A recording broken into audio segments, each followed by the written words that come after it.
Call to order the Lowell City Council, 7:02, Tuesday, July 16th, 2024. Roll call, please. Mayor Bennett, Councilor Stridis. Present. Councilor Weathers. Here. Harris, Murray, are absent. Okay, we do have a quorum. Stand for the pledge.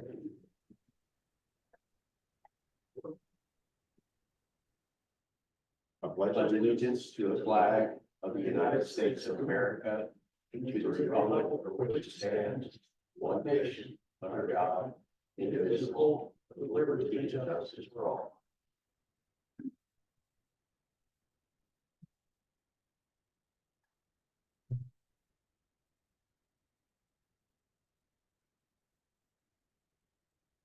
Maybe one thing, couple changes to the agenda, we're gonna drop the, old business item. And we're gonna add, to other business, city administrator's presentation about vacation. What explanation? One correction, if I may, Okay. Mr. Mayor. The item to be deleted per my request is number 1 under Right. new business, Under all business. new business. Oh, new business. Okay. Can do that. So first item on the new business, and then we'll add the other business. Okay. Anything else that people have druthers about? Good. First item up is the consent agenda, regular meetings for May 21st, June 4th, June 16th, July 2nd. And the register, check register for June 24th. Anybody want to take anything out to discuss any of those? Okay. I have a motion. I make a motion to approve the consent agenda as presented. Motion and second. All those in favor of the consent agenda as presented, signify by saying aye. Opposed? Okay, public comments. We have Annette with the library volunteer and Bob back there doesn't count. That's right. My name's Jerry. Jared, and you're gonna speak about stars and astrology. That's like about Astronomy. Like, Okay. ready to roll? Yeah. Okay. Come on up. You Okay, can introduce yourself, name and address, and we'll go from there. okay, so yeah, my name is Jerry Oltian. I am the secretary for the Eugene Astronomical Society, live in Eugene, Oregon, 750 Brookside Drive in Eugene. Okay. And Annette asked me to come talk to you guys about lighting. And one of the things about being an amateur astronomer, we put on star parties where we invite the public to come look through our telescopes at night. And that has become really hard to do in Eugene because the light pollution is just so bad there that, you can't see the Milky Way, you can barely see the stars. So what we've done in the last few years, in the summer, we come out to Dexter State Park, just across the water here. And it's wonderful. The sky is dark, you can see the Milky Way. We have hundreds of people who come to look through our telescopes because the sky is so beautiful here. And the reason I'm here tonight is I want to just ask you to help keep it that way. Lowell has done a wonderful job in terms of lighting. I looked at your lighting ordinance. It's better than Eugene's. It's a really fine lighting ordinance. Lighting is supposed to be directed downwards, supposed to be shielded, no upward lighting other than to flags. Very well done. And I drove around the city last night. Lowell, I guess we'll call it a city. I drove around last night just looking for examples of good and bad lighting. And I have to say, I found way more good lighting than bad. But I did find some bad lighting. And from our star party across the lake, we see one very glaring bright light at the boat landing. And several just lights along the water. And I'm thinking if lighting is done really to code, I would never see a light bulb. All the bulbs would be shielded. I would just see the result of their lighting. And so there's work to be done. There's work to be done here. And, I'm here on Annette's behalf and on the behalf of the entire astronomy club, just to kind of ask you guys if you would commence doing the work. Just kind of, there's a clause in your lighting ordinance that says that pre-existing and non-conforming lighting may be required to be brought into compliance upon the determination by the city administrator that such non-conforming lighting is a nuisance. Well, any exposed light bulb is a nuisance of some sort. There may not be much of a nuisance to most people, but it's a nuisance to people who care about dark sky, and it might be a nuisance to the person across the street, but it's not enough of one to cause trouble with a neighbor. And I'm not asking you guys to go around and bang on doors and demand that people shield their lights. But what I discovered is when I put this around my light on my house, this is just a piece of galvanized flashing painted black on one side so it look nicer. Just stuck it up against the light on my house. All my neighbors started doing the same. And I'm thinking, by example, we can get things going by example.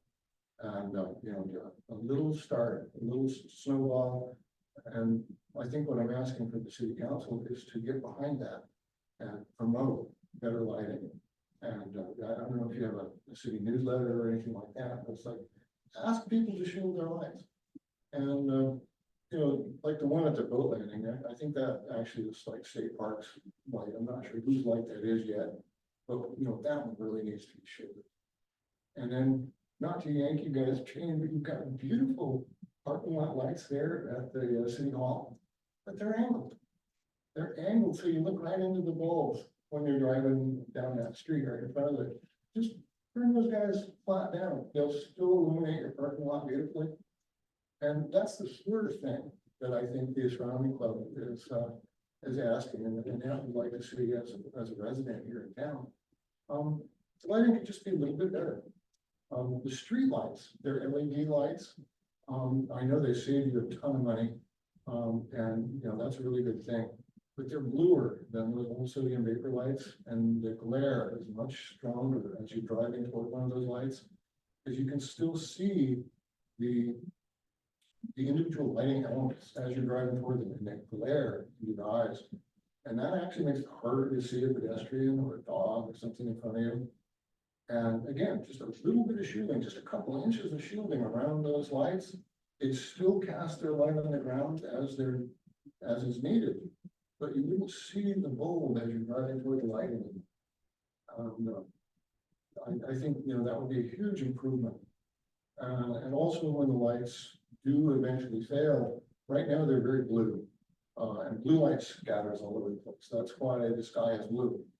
And even though those lights are aimed down, the blue light is still scattering around, bouncing off the ground and stuff. So when these lights fail and need to be replaced, replace them with yellower lights, back to the color of the old sodium lights. And you'll see that the overall light pollution in town will go back down. The increase in LED lighting has really increased the overall light pollution, even in a town the size of Lowell. In Eugene, it's a lost cause. We've lost the battle, but here it can still be fought and won. So anyway, to draw this to a close, that's kind of what we're asking. It's just, you guys are doing such a wonderful job. Keep it up, and maybe go that extra step to bring the light level down without inconveniencing anyone. And it can be done. That's all I have to say. Thank you for listening.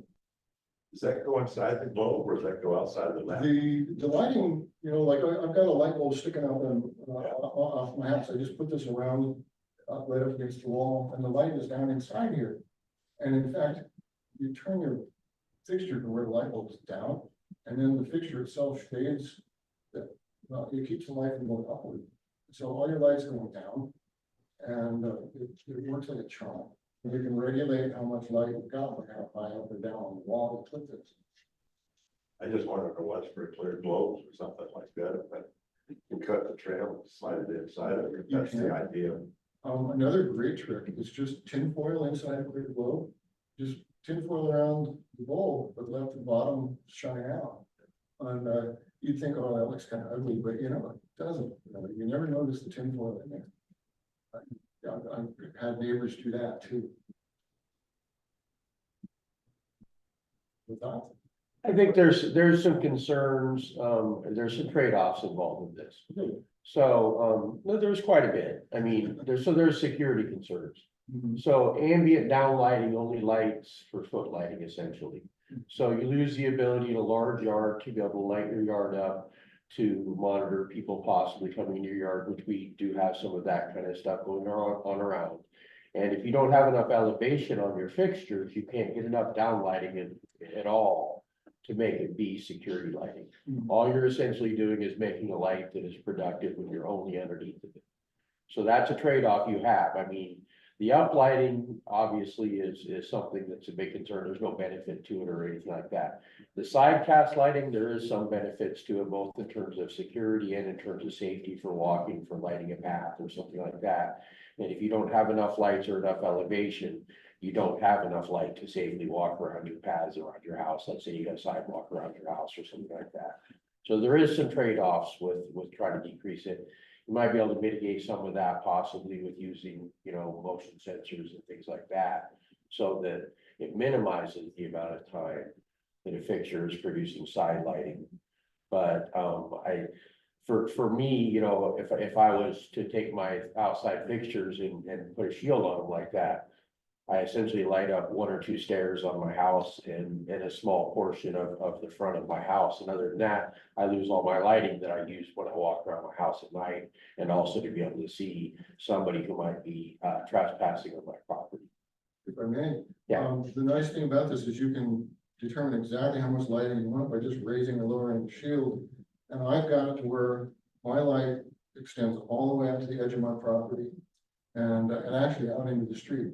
But my neighbor can't see both. Yeah. And I think that's the important thing. Yeah. As much light as you want, as long as it's cast down and out, but not across into your neighbor's window or not into a driver's eye as he's driving toward my house. Yeah. You get a lot of people with these spotlights in their driveways and they aim them out.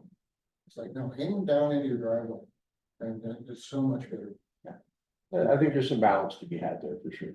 Appreciate the statement regarding the blue light. So lights come anywhere from 3,000 Kelvin to 5,000 Kelvin. As you approach 5,000 Kelvin, you get more blue light in there. It's actually above the light spectrum the human eyes are even supposed to be exposed to.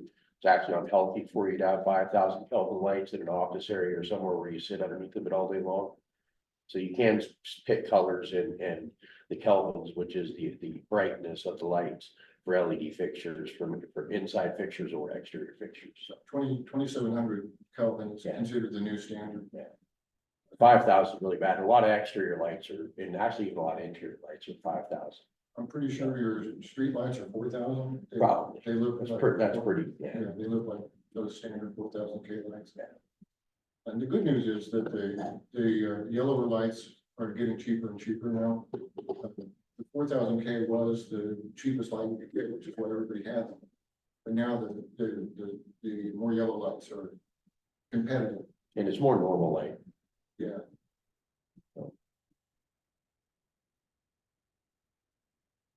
No. Thank you very much for listening to me. Would you like me to stick around for anything later, or should I just take off? My only thought is that, I know Peggy puts on, presentations, things like that. Might advertise it in the bridge, if you want to do a presentation in the library about, shading lamps and things like that. Okay. And, give people maybe aware, I don't know.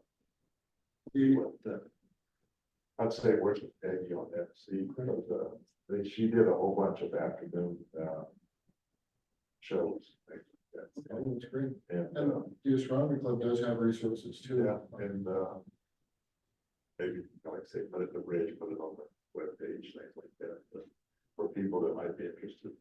Yeah, I don't know how you reach out to the ones that are violators.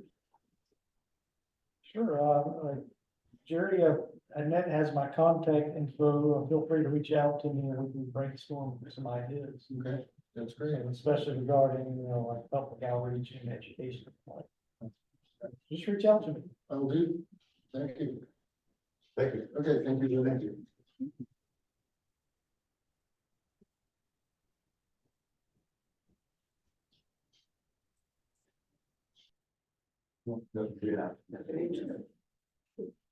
Next up on, any council comment? Any other, public comments back there? Are we good? Just give them some way back, John. Okay, keep it up.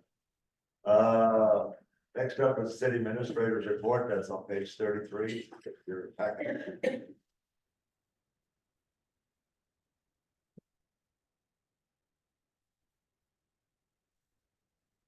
Hello, everybody.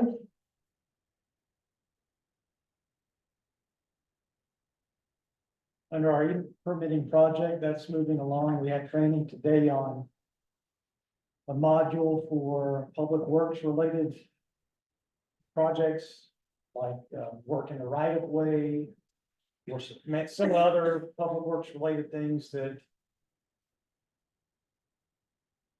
meter replacements and the like. I also have a module that I've requested for code enforcement, so we went over that today. That will be a huge benefit to us, and that we can put citizen complaints in there and have a way to track things and handle it more efficiently. Library shelving. The library would like to sell the bookshelves at the old city hall as part of their summer book sale. They intend to ask for $25 for each bookshelf. I want to bring this to your attention tonight, in case there are any objections to us moving forward with the sale, since the estimated value at that price is less than $500. The city's procurement code will allow me to dispose of these bookshelves in whatever manner is more efficient. That's just gonna be at the city hall or old city hall, or are you gonna put it up at the Blackberry Jam in a booth there, or just advertise it over there? It'd be hard to carry them in, carry them out. I imagine they're heavy. They are heavy. I know Max had a meeting with the library director about their plans, and perhaps he could touch on that in his report. Under Public Works, we reviewed applications today, and we're gonna set up finalist interviews the next 1 to 2 weeks. DEQ has completed its review of the water master plan. They provided numerous comments, which Civil West is working to address. The Oregon Department of Emergency Management informed me that our cybersecurity grant application was not approved. Under development activities, I hope Excuse me, did they give you any indication why? it was just a boilerplate. So So what's our plan then? Are we gonna have to pay for something ourselves, or just delay on it? there's another application window opening later this year, so I'll huddle up with our LCOG folks and see what their strategy is. With the same group? Correct. Yeah. I usually call when we get turned down to find out, and they're usually pretty good about telling you. Sometimes they'll say, well, that was only your first try, you gotta go to at least 3, so that's different than it wasn't up to speed as relative to the others, so they're usually really good about telling you maybe why you weren't selected. Reach out. That's a good idea. Did online, go to the school, and that's what they filled it. It's like, oh, first time, shoot, yeah. Like, all right, well, at least I don't have to rewrite it. I mean, otherwise I would have, and probably made it worse, you know? Otherwise, you're a small town where you take care of these, then we'll get to you later on, so keep trying. Sometimes they like little towns, Not good. Come to like us. maybe not emergency management. Okay. That's a great idea. Let me run that by our LCOG folks. Had an informal land use application with a project for the school district. I had some discussions with our planning consultants, and we actually believe this could just go through the building application process without a land use review. So I will communicate that to them. We met with, Where would it be? The restaurant? On campus? that's Right between the modular and the scoreboard, the new scoreboard on the softball field. Oh, okay. Okay. We had, So just a building permit, I get asked this question because I hang with some of these people, so. I think it's just gonna be through the building Just permit building process. permit, That's very, it's, and I, found that out today, so I'll communicate that to them. she'll ask me first thing in the morning. Here, nice and easy. We met with the Highland Lane developers about the parking lot proposal. We discussed the financial aspects of it, who's gonna be responsible for what. They said this can wait a few more months. They don't need a decision on this to continue with their multi-family home project. I met with a citizen who's interested in starting a food truck business here in town. We met with the Sunset Hills Development Team to discuss wrapping that up. I think we're making good progress on that. Received a hillside development permit application approval, as well as a final inspection request. They did the inspection and there's still some items that need to be prepared. I contacted the vendor and provides minutes taking services. I want to explore that. I don't know if we'll have the budget for it this year, but I just want to see what's out there. I prepared the property tax certifications. Turned it into Lane County Assessor. I'm turning our shared revenues election to the Department of Administrative Services. I need to prepare the final budget document that puts all of these forms together. Turn that into Lane County Clerk, put it online. I received 3 complaints since the last meeting. A couple of the notes. I want to give a shout out to Mike Kabisky. Those of you who don't know Mike Kabisky, he's a long-term resident in the city, and he was involved with Rolling Rock Park when it was first being constructed. He was part of the team that envisioned it and built it. He's been out there with some of his family. Well, prior to that, he spent a good month pressure washing the sidewalk. And he's been out there with a few of his family repainting the sidewalk, the striping that's on there to make it look nice before Blackberry Jam. So I'm gonna give him a shout out. Saw somebody out there this morning doing it. And then he's also been out there to get turn on the sprinklers every morning. So if you see him out there working, give him a, I saw him going by, they're using a small paintbrush, although use a roller. That's just my only thought. well, They they were detailing it, so it was good that way. Tape and a roller. they have a method, they have a Yeah, method. so they were doing it, so I wasn't, so, Yeah, yeah, so. best just to Yeah, say thank you. yeah, yeah. If you see him out there, give him a shout out. These folks are amazing. You might see around my neck a key card. We finally got the key cards working.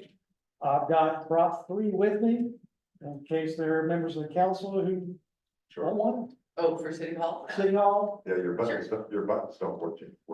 I got a sheet here. Sure. So, If you want one. reach out to me and let's schedule some training so that I can get you in a security system too. The idea behind this is to have some redundancy. Yeah. So. Just fill this out for me.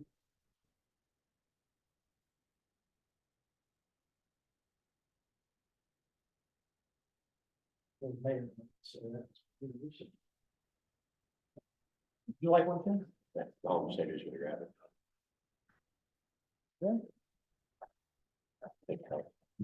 And this number 1 doesn't have to do with my position, right? That's just, It's just a number of the card.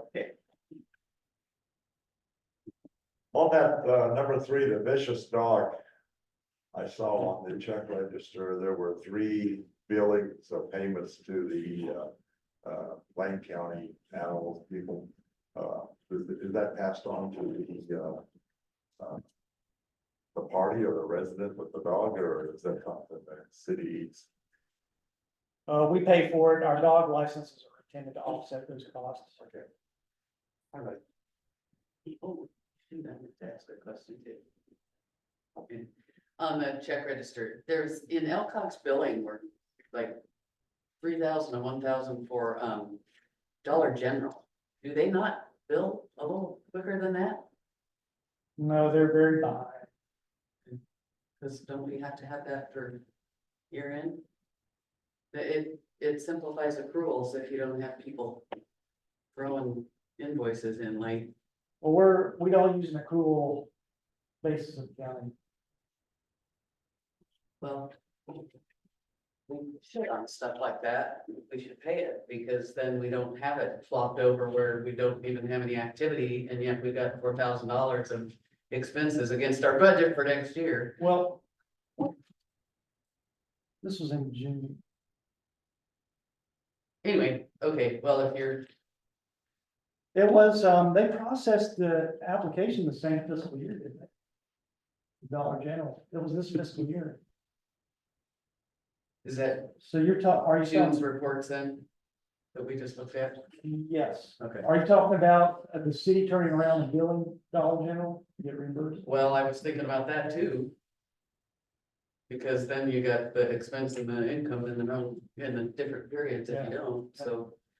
That's all I was thinking of, just because that's my area and year-end things are tricky. It just drags everything out, you know. You're right. Well, for the Tidy, expenditure, I should say, right. expenditure side of it, the bill matches up to the year it was processed, so I think we're good on that. Yeah, that's good. Boy, that's late billing though. God, I'm surprised that it takes them that long. It's They've had a lot of issues. And hard to keep track of where you are. it is, If it do $300 thing, that's not a big deal. But $4,000, Especially way over years. even, I know.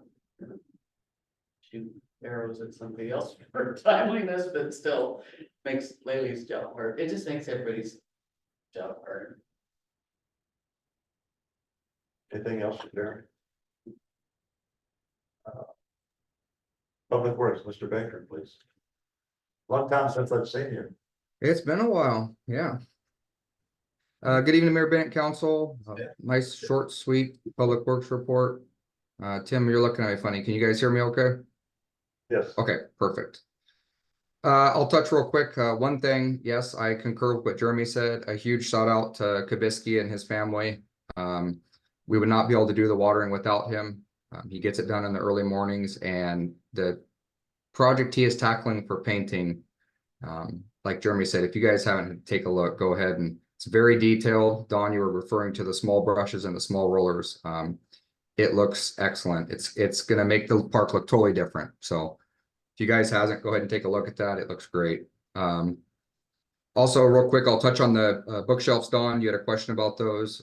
Peggy's intent is during the Blackberry Jam book sale that we host annually during the Blackberry Jam, staff and public works staff and library volunteers will take certain cabinets. You know, we're not taking the big ones. We're just taking a very particular size.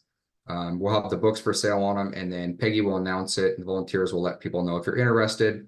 You know, we'll put your name on it, and you come back and pick it up after the Blackberry Jam's over. So hopefully that answers what you were asking, Dawn. But yeah, we're not going to get the big crazy ones or the, you know, some of them aren't in the best shape. Just the, you know, nicer looking ones. A couple dollars for Peggy to be able to buy some books and, you know, fund some programs. So I think it's a good idea. Otherwise, we're just going to haul them to the dump. So.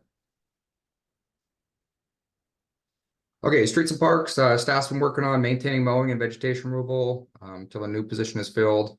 I'd also like to point out, as most of you know, I was on the news this morning, pretty much all of Oregon, with the exception of a few counties that are now in extreme, is in high. So Lane County is high. So if you go to do some mowing or you go to do some weeding, make sure you check the restrictions, local restrictions. It's changing daily right now.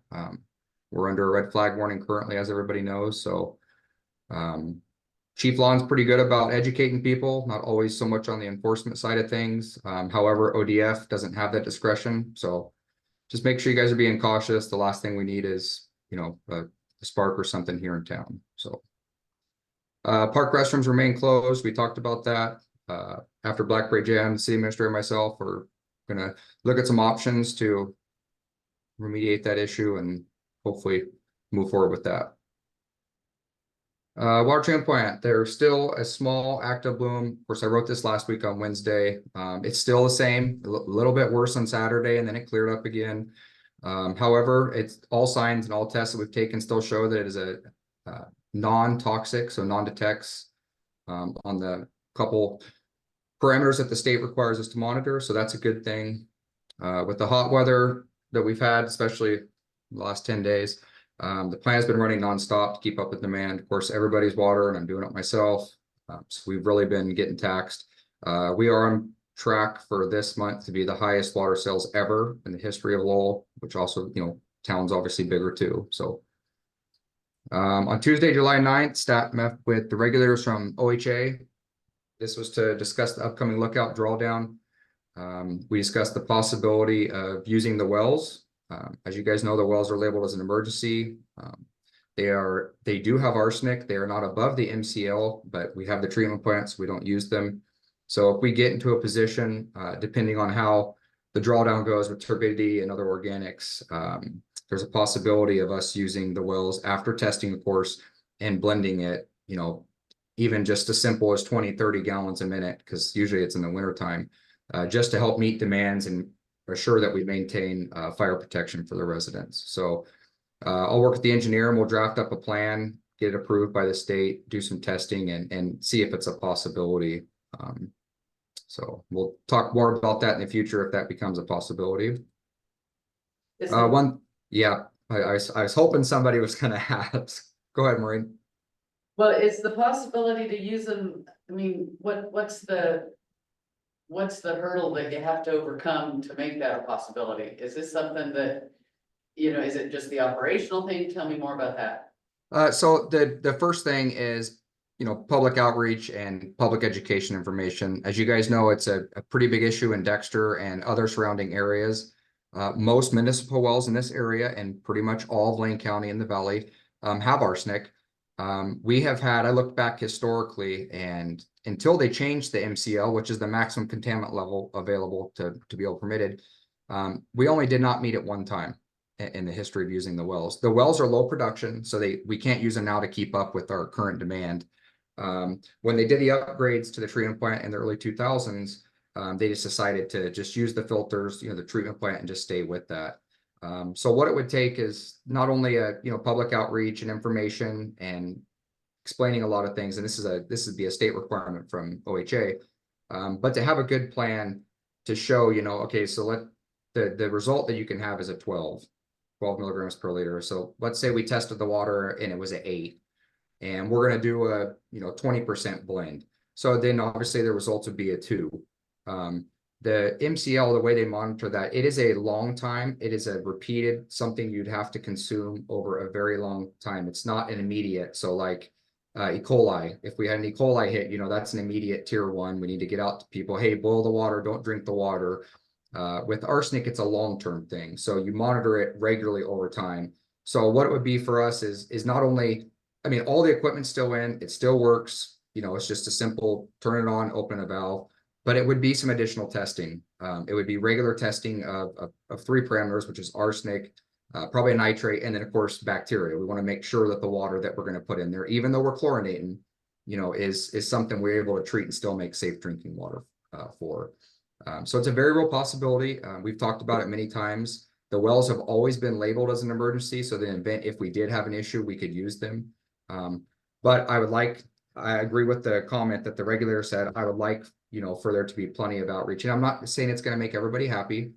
And if we did do it, there's going to be comments about it. But we just want to be prepared for that and make sure that we have a good plan moving forward if this is something that we possibly would pursue. Does that answer it, Maureen? Yeah, because I just wasn't sure whether the equipment was all operational, what all hurdles you'd have to pass. So it is just the arsenic. Yeah, just the arsenic in a good plan. The biggest thing they stressed was, the public outreach. So if it's something that, even if we were going to consider, we get all the protocol approved by the state and, it might happen, it might not happen, but, we put it in the bridge and we'd probably host some public meetings like we've done at the fire station to try to make people feel more comfortable and show them that the risk is very, very low. But there's always a risk. There's a risk with any time that you treat water out of an unknown source. So I got a question on the same point. We did that, and I don't know the right word, but the stain test where we put the chlorine in and looked to find it where it was later. And so we tried to increase the pumps to pump at the higher level. And I took it be that there's sediment around the screen there opening, and with them starting to do another drawdown. Is that gonna even anticipate it being even less, water that's gonna be able to take in, or? Cause I'm feeling that what it is, it's in a low spot, and that's what sediment does, goes in a low spot. And I Yeah, know you were getting chocolate water milk, pumped out of there, so hopefully I don't know, I don't know what the plan would be.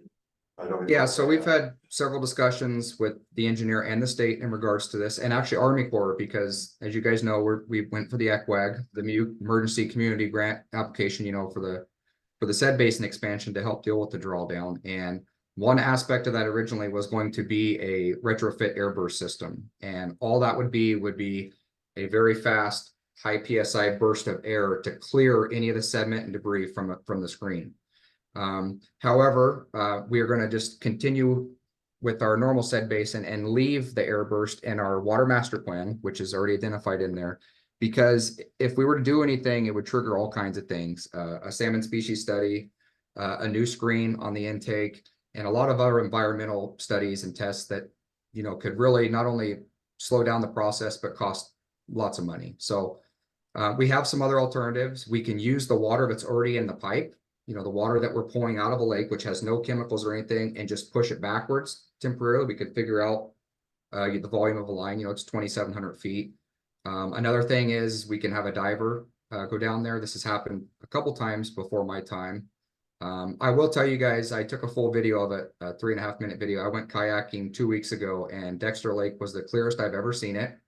I can see the 10-inch intake, which is the one I'm referring to, and the old intake all the way out to the covered bridge channel. So I could see visibility on the bottom, rocks and boulders about 30 feet deep. And I've recreate on the water a lot, and I've never been able to see that. And I did not see any large debris, Dawn. I didn't see, stumps or stuff that we've seen during the drawdown. The issue is we don't have the velocity to pull the stuff like sand, small gravels, clay, any of the inert stuff that gets pulled into the screen at that 10-inch pipe. We're such low flow at 140 gallons a minute. It's by the time it starts to come up that pipe and make its way to the water plant, that settles in the pipe. And so that's what happens. And it just sits in there and sits in there. So over time, our pumps have to work harder and harder and draw more amps to pull the same amount of water. So we were not able to perform the CT test at the time because we could not maintain the 200 gallons per minute. And that's the tracer study you were referring to with the chlorine in the water. It's not something we're not going to do. It's just put on a temporary hold. And then seeing how the drawdown goes this next year. We've already got quotes from the divers to inspect the clear wall and the reservoirs. It's something you do every couple of years. And when they're on site, it's not going to be a significant amount more money to see if possibly they could take a visual video inspection of their raw water intake. So I'll keep you guys in the loop on that. That's not going to be till probably late spring if that happens. It all depends on how the drawdown goes and what kind of sediment, turbidity, and flows that we get from this. We can't predict what kind of storms we're going to get this winter. So Thank you. yeah, no problem. Let's see. Okay, wastewater treatment collections. Annual maintenance is currently being performed. We're a little bit behind on this, just because there's a lot going on, so it's not going to affect anything. Usually we have this done before the summertime, so nothing crazy there. And then as Jeremy stated earlier, we reviewed the applications today. We had a very good turnout. I think myself, my staff, and I think Jeremy also, we had very good response to this. I put 20 in here. Of course, I wrote this last week. Jeremy had well over 100, and I think I had 24. So we had very, and keep in mind, this is from all over, but we had very good response to the job opening. So, and that's all I have, unless you guys have any other questions for me. Thank you, good work. Any update on the grease pole base? Yeah, Tim, if you get a chance, you want to give me a call after the meeting, or? Sure. Okay, perfect. 37, this Maggie report on the library usage.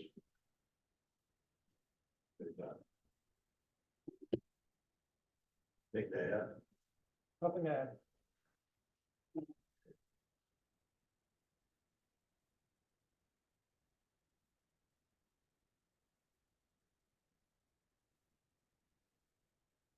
Full business, financial and consulting agreement, that's right. That is still. Having to do with, Levy. Oh, let's speak to this. Folks, after the approval of this at the last meeting, I gave to Laylee to sign, and she pointed out to me that some of the numbers were wrong. I'd like to show you what is wrong and how I miscalculated.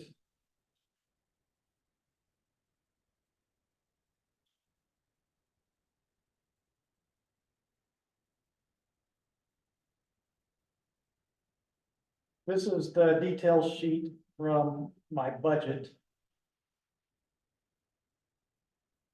It shows the line item accounts. So if you look at all the financial services accounts where Laylee's monthly services and special projects is recorded, you can see a sum of 37,106. That's what I put in the budget for the last meeting.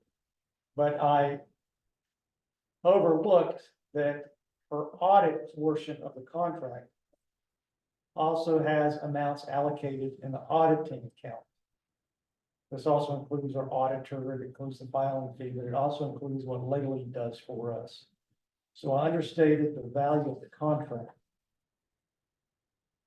So monthly services plus special projects is not to exceed 37,106.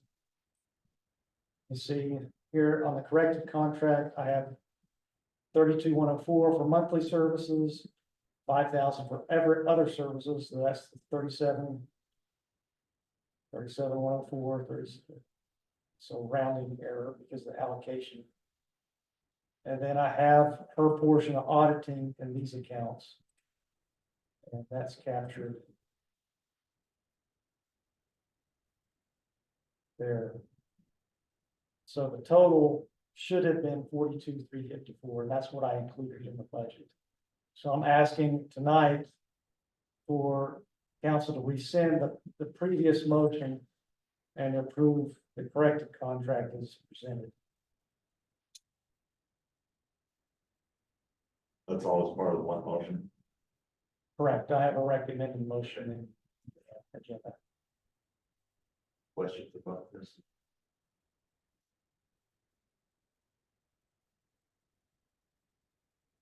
We have a motion. I'm going to rescind the July 2nd, 2024 approval of the financial and county consultation services agreement with Laylee Nichols and approve the corrected contract as presented. Second. Motion and a second to rescind the old contract and to approve the corrected contract. Other questions or discussion? All those in favor of motion to rescind the July 2nd, 2024 approval of the financial and accounting consultation services agreement with Lady A. Nichols and to approve the corrected contract as presented, signify by saying aye. Aye. Opposed. Thank you. On page 44, we dropped that one out. Item 1. So we're going to go on to page 47. Medical benefits and coverage by CIS. In my research, I can't see where the council has voted on this in the past. However, in my reading of the procurement limitations, any contract over $5,000 needs to be approved by the council. I don't know I'm not going to know the actual value until employees sign up during open enrollment, but it is going to be over 5,000. At any rate, I believe it's valuable for the council to have a look at our renewal documents for health, vision, and dental insurances, and that's included in the packet. I'm not requesting any changes to the renewals. We still offer the same plans as in years past, so that's what I factored into the budget. And I provided under agenda sheet a breakdown of what we have been providing and what I'm recommending to continue providing in the year ahead. I believe there's an opportunity here prior to next year's budget season to look at some of these plans, especially with supplemental plans in conjunction with our employees, but for right now, I'm not requesting any changes. Any questions? Yes. Yeah, so, forgive me because I get confused with this school stuff, but, are we obligated to go through CIS for employee benefits? Think so, but I would need to look into that. So if not, then aren't we obligated to go to bid? Not if we go through CIS, if there's a. Because they're part of the vetted provider. Exactly, there's a state statute and our procurement code that allows us to contract directly for employee benefits. Have we ever done a comparison whether they're competitive? Things have been pretty volatile. Not to my knowledge. Well, Because the school districts all had to go to one and it was gonna save a bunch of money and it did not. So now you're stuck with plans that was, you make it big enough and then it'll make it cheaper. Didn't work. So that's why I asked. But I don't want to assume anything, but that was maybe easier for somebody to administer somewhere, but Do they go through CIS? no, it's not city, it's well, I could have thought of it if you hadn't asked. this might be something to consider going into. That's gonna take a bit of time to do, going into next year's budget would be, No, I'm not, I'm just asking for my information. Yeah. I'm not saying change anything now. I'm just trying to figure out process, because the, it's a the, pretty big damn deal. and, when we went through the agenda, the thinking on this, why it never came forward to the council was, whole thinking on the council when I first went in was where there was contracts already, written, and we were in contract with whoever agency, then there wasn't, the thinking was there wasn't the need to come back to the council and say, this is how much we're spending on this and that, right or wrong, but that was the thinking back then. I So, think it's been hit or miss. I think sometimes it has been and sometimes it hasn't, but I'm less worried about the approval than I am about the investigation and because it's kind of one of those hidden things, employees don't really see the cost of it. We don't really see the cost of it. And so at the time of contracting is the time to at least compare so that we know and again, it's just, I remember when I started over there on the board, it was like health insurance for teachers was $200 a month. That wasn't that long ago. So, I mean, it's huge now compared to then, but it's something that just kind of goes, employee benefits, and then they might not even be getting the coverage that we think they ought to, that we get in the private sector, so. And paying more. So anyway, I just think it's a good thing to make it be, a little bit more. And I don't mean transparent by the idea that we're hiding it, but that I realize employees can't take it to the grocery store to buy groceries, but it's a huge cost to the city and it's one we want to give, but everybody needs to know how much that is and what it buys. And that we're getting a good deal. I think the easiest way is, at least amount of work, is contact some of the, like Oak Ridge, the small cities, and Crestwell, to see, if they're still using CIS.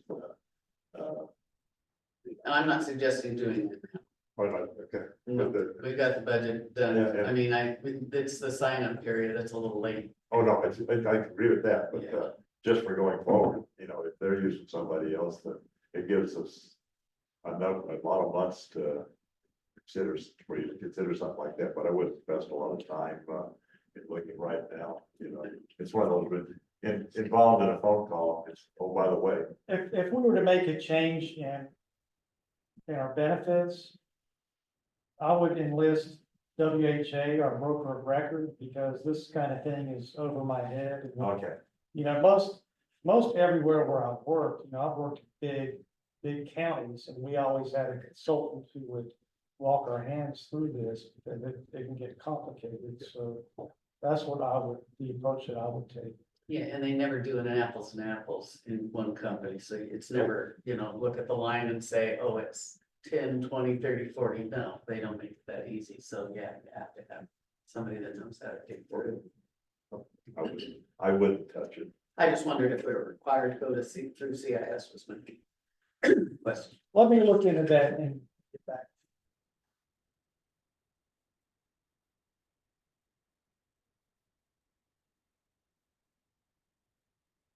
I move to authorize the city administrator to submit a request for coverage with CIS for the 2025 plan year for the employee benefits as presented.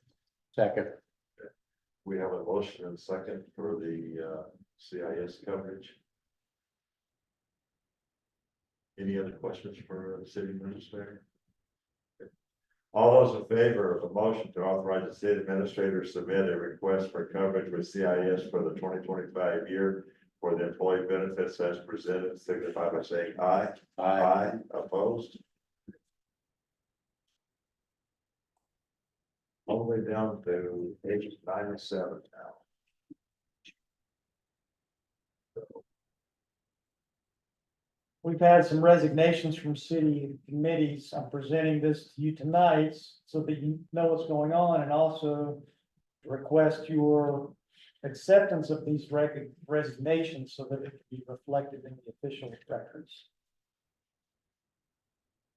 That's good to see. A lot of times, volunteers, they come, they go, and they're not on a contract, but it's just,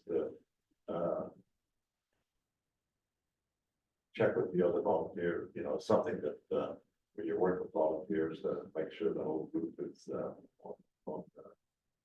you get some comments, make sure that some of the others don't have the same feeling. So this is good to see. We have a motion. I'll make a motion to accept the committee resignations as presented. More discussion or thoughts about the resignations?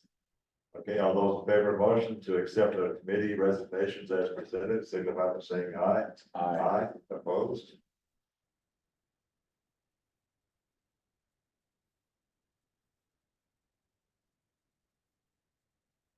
Finished with old, new, and we're up to other business.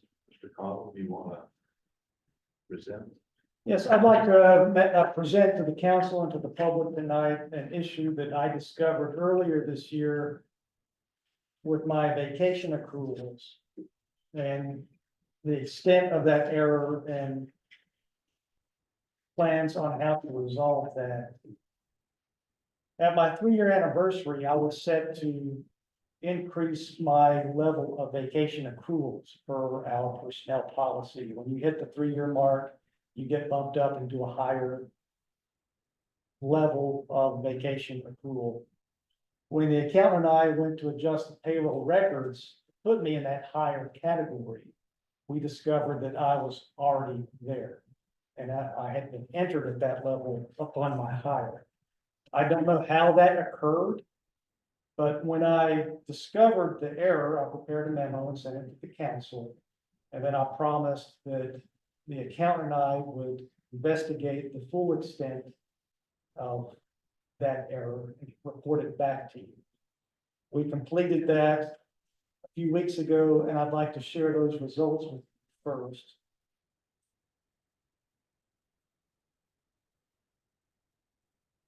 So here was my leave report as of June 22nd. It shows how many hours, excuse me, Is this what you get with your pay stub each month, or is this just a year-end thing? I do not get this with my pay stub every month. This is a report I have every month. Okay, do you get, is there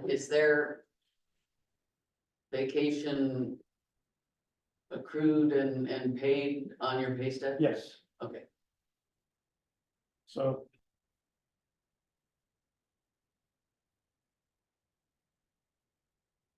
Here is the leave report as of January 1, 21, when I was hired. Lately calculated what I actually accrued versus what I should have accrued.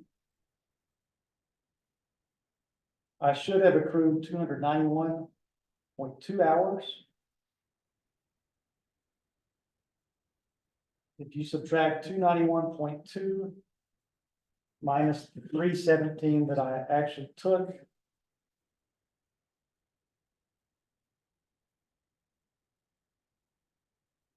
that's about 25.8 hours of vacation time that I took that I didn't earn. So I have a deficit of 24 hours, 25.8. Now, vacation and sick are reported on pay stubs, and I should have paid better attention, and I would have caught that before we got to this point. I'll take responsibility for that. But I'm, in the interest of transparency, I'm reporting that to you tonight so that we can resolve the situation. What I propose is,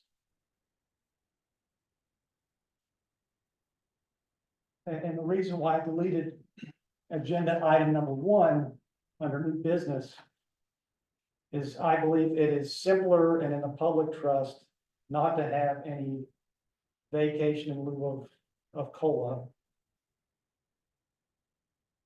I'll take the cost of living adjustment like all the other employees and like the contract says. And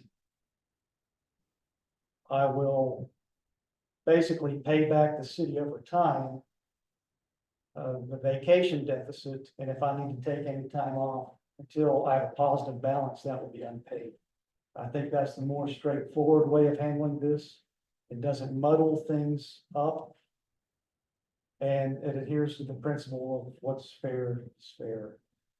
Now, there needs to be a broader conversation about internal controls because there's an opportunity for improvement here.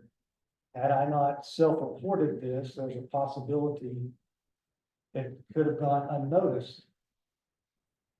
One way that we can improve the internal control is if a member of council reviews my time sheet and compares that to the leave report. We also need to have standard operating procedures and accounting policies. We're working on all of that, but he's helping us with that. And I'll also report this to our external auditors so they're aware of the situation. And I'm aware of it or open to any suggestions the council may have.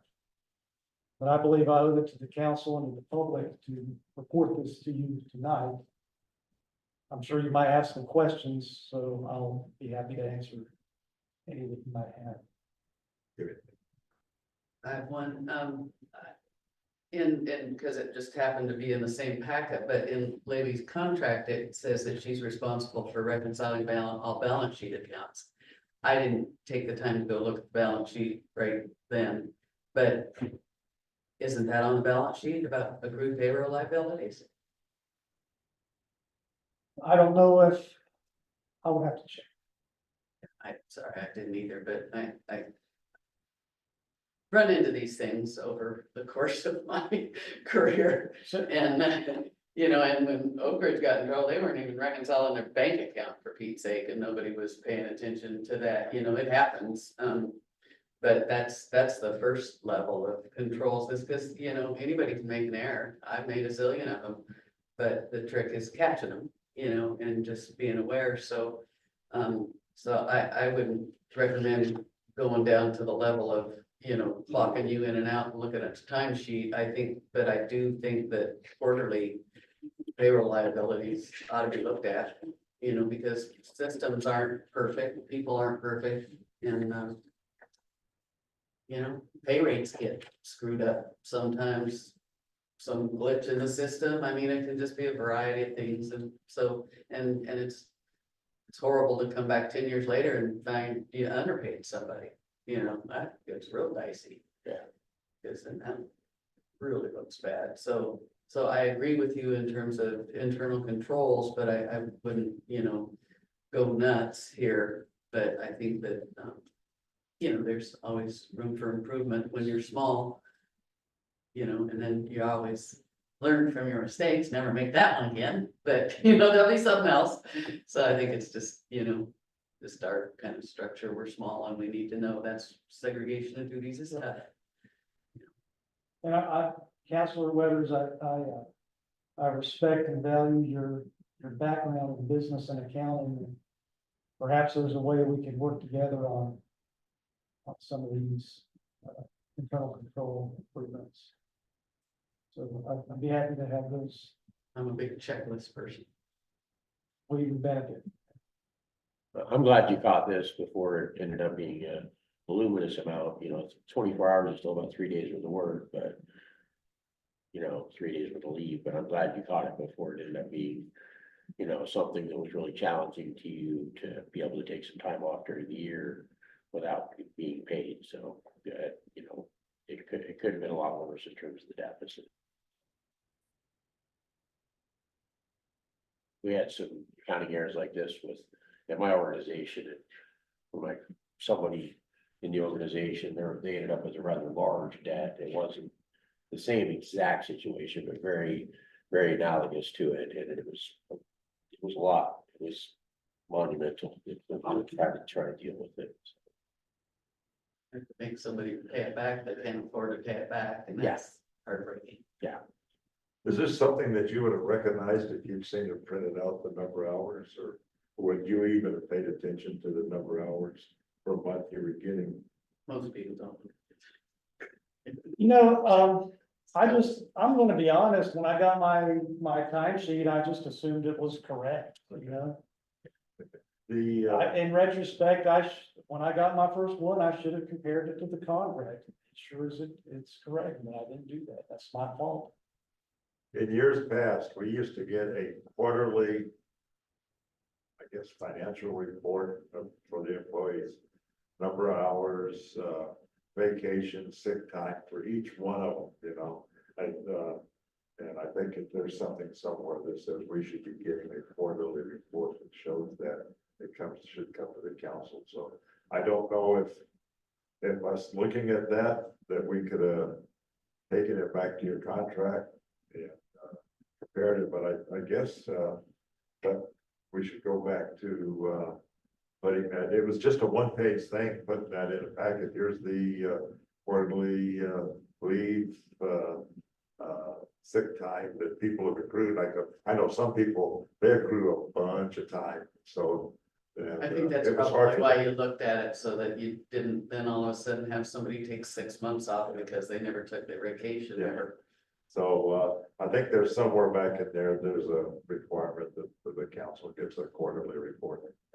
With the amount of employees we have in the city, I don't think a quarterly report is necessary. What I would suggest is evaluating when accrual rates change for an employee. So when you hire an employee or they reach a certain tenured period of time where the rates change, to make sure we're giving them the right amount of time. I don't think I need to see once we got Jeremy's on the right track until he reaches a different accrual level. I don't feel I need to monitor his amount of leave. What We just need to I'm make sure saying, though, I think it's there's a accurate. resolution that requires. Really? It Well, has I to do think a you- financial quarterly and employee quarterly. Yeah, I can't imagine doing it quarterly, but, It's only one page. I think yearly is good because of those reasons, if people aren't taking their time, it's a indication sometimes of fraud, you know. Back when I worked for a large corporation, we had to take at least a full week off in accounting, because otherwise you can cheat. Because you never are gone, so you never have to have somebody sit in your seat and process something. And that happened there after I left, way after, but you know, it happened by somebody. Do you guys have a cap on leave? We do. Yeah, so somebody needs to be checking it, you know, from time to time. So that's why I'm saying they're probably. a I would checklist on agree some- that more like annual leave or unemployment or change of leave accrual rate. Or things like that would be in the time to look at it, but if there's something in the books, there's something in the books, so. For sure there was. I mean, sometimes it's quarterly taxes to make sure you're paying them, because that's another indication that people are going under is when they don't pay their payroll taxes. Yeah, it was just a one-page report, just. Even half a page, that all the employees just went across their sick time, but you know, vacation time. and, things of that nature, number of hours, so. It was a short and sweet, it wasn't, something that you have to, it wasn't a digest that you have to. Well, as long as it's generated Yeah. automatically, not a hand job, I'm pretty sure it was. we don't need to be scratching out. And like, that was the reason I was asking, because if it's something that you wouldn't have caught in the first place, I don't know what Tim's saying, the benefit of it, because I looked at enough of those and saw the quarterlies, and the only thing I really looked at is, someone's sure getting a lot of vacation time built up, you know, they need to do something about it, or somebody stays on 0 sick time. That's both those. Yeah, that was a concern. That's a As concern a as well. supervisor, Yeah, you kind of check both of those. yeah, make sure you put something in balance. Yeah, somebody, they get sick once a month, you know, cover or work. As soon as they get an hour for it, that time built up, so. But anyway. I'll let you work it out. Any other, things from the council? Okay. Yeah, I don't have anything, so, let's adjourn at 8:08.